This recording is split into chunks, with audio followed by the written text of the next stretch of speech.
Hello friends नमस्कार। तो friends देखंतु Odisha income tax department under रे एक नुआ वैकेंसी रो नोटिफिकेशन जारी हो सारी। जदि आपण माने केवल 10टी भी पास करथिबे तेबे पोस्ट आवेदन करि परिबे। एथिरे तीन प्रकार पोस्ट होची जहाँकि मैट्रिक पास पई, प्लस 2 पास पई एवं प्लस 3 पास पिला मानक पई एथिरे पोस्ट रहिबो। सैलरी भी बहुत भल रहुची।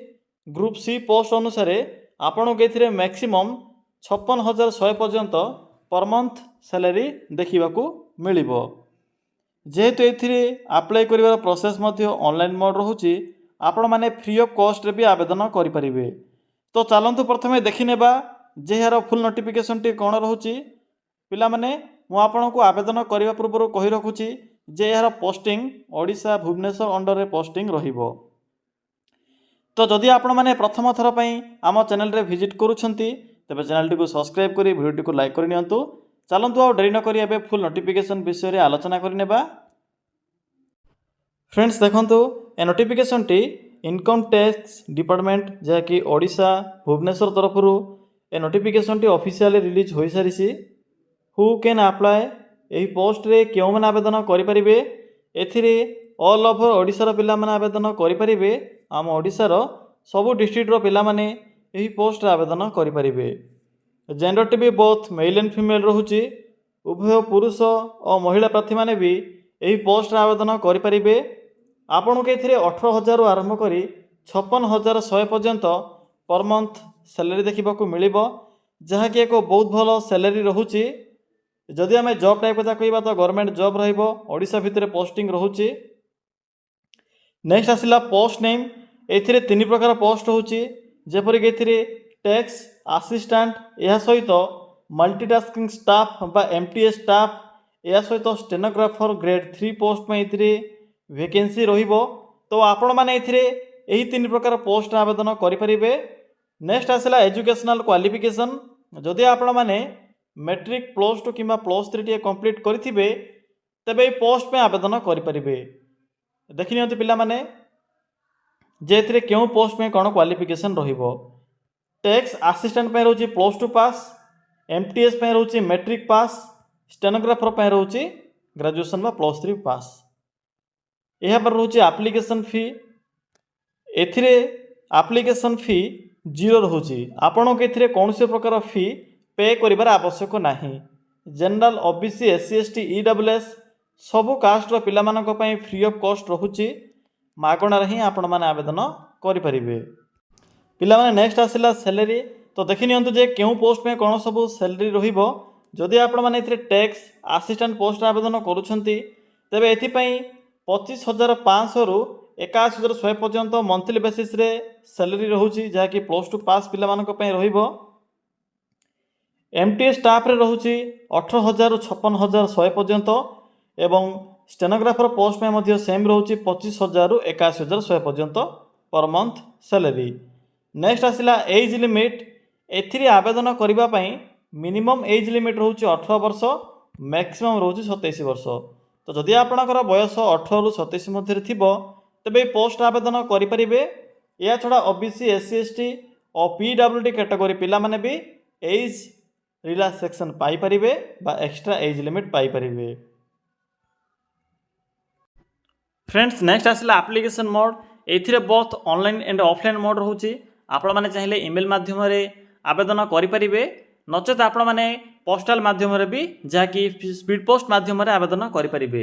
डेट मध्य स्टार्ट होई सारी ऑलरेडी। तो चलंतु आ देरी न करी एबे आलोचना करिबा जे आपण माने किपरि एथिरे आवेदन करिबे। एथिरे आवेदन करिवारो फुल प्रोसेस टी कहिबी। तो पिला माने देखंतु ए होची से ऑफिशियल नोटिफिकेशन टी इनकम टैक्स डिपार्टमेंट जाकी ओडिशा भुवनेश्वर तरफ नोटिफिकेशन रहउची। मु तो आपन को एही पोस्ट विषय कहि सारिछि, जेपर कि क्वालिफिकेशन कोन रहउची एवं केतोटी एथिरे पोस्ट होइबो, सैलरी केते रहउची, एज लिमिट तो 18 रु 27 वर्ष रहिबो। मिनिमम मैट्रिक टी कंप्लीट करिथिले मध्य आपण माने एथिरे एमटीएस पोस्ट आवेदन करि परिबे एवं स्टेनोग्राफर पई प्लस 2 पास रहउची। या सहित टैक्स असिस्टेंट पई डिग्री पास बा प्लस 3 पास रहिबो। बाकी टर्म्स एंड कंडीशन मेंशन करा जायछि जे एथिरे आपनकर जो पे स्केल रहउची बा आपनकर सैलरी रहउची केउ कैटेगरी रहिबो। ग्रुप सी पोस्ट रहिबो एवं टर्म्स एंड कंडीशन मेंशन करा जायछि 18 रु 27 वर्ष होछि एथिरे आवेदन करिवार एज लिमिट। यहाँ पर आसिला एथिरे आवेदन करिवार प्रोसेस पिला माने देखंतु एथिरे एको एप्लिकेशन फॉर्मेट प्रोवाइड करा जायछि तो सिंपली आपण माने फॉर्मेट को प्रिंट काढिबे। तो चलंतु एबे देखि नेबा जे आपण माने केउ ठारू ए एप्लिकेशन फॉर्म टिकु पाइबे बा प्रिंट करिवे।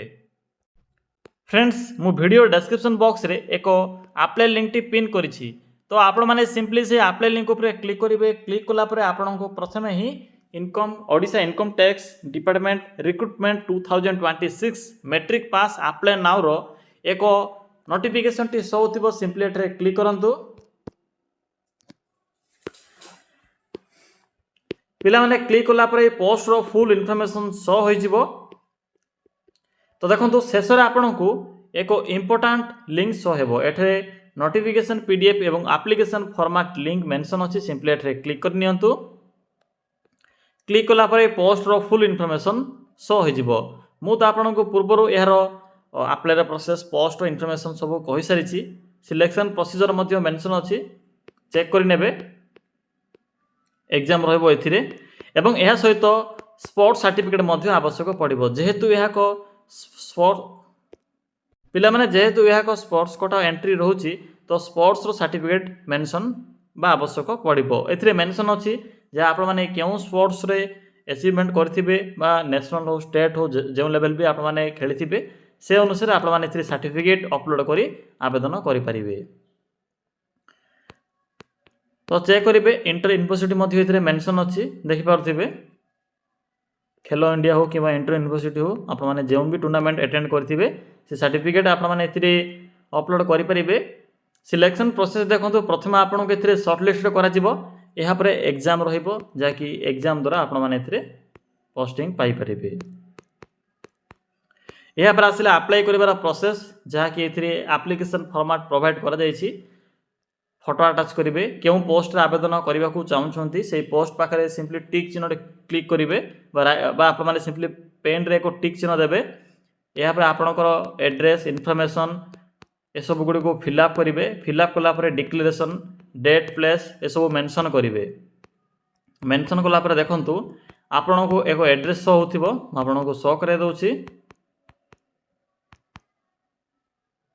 तो देखो पिला माने एठरे को एड्रेस मेंशन कर जायछि सिंपली एई एड्रेस रे आपण माने 31 जुलाई 2026 पूर्वरु एई फॉर्म टे को आपण माने पठाइबे पोस्ट माध्यम रे जे माने भी ऑफलाइन रे आवेदन करिया पई इच्छुक रखुचंती।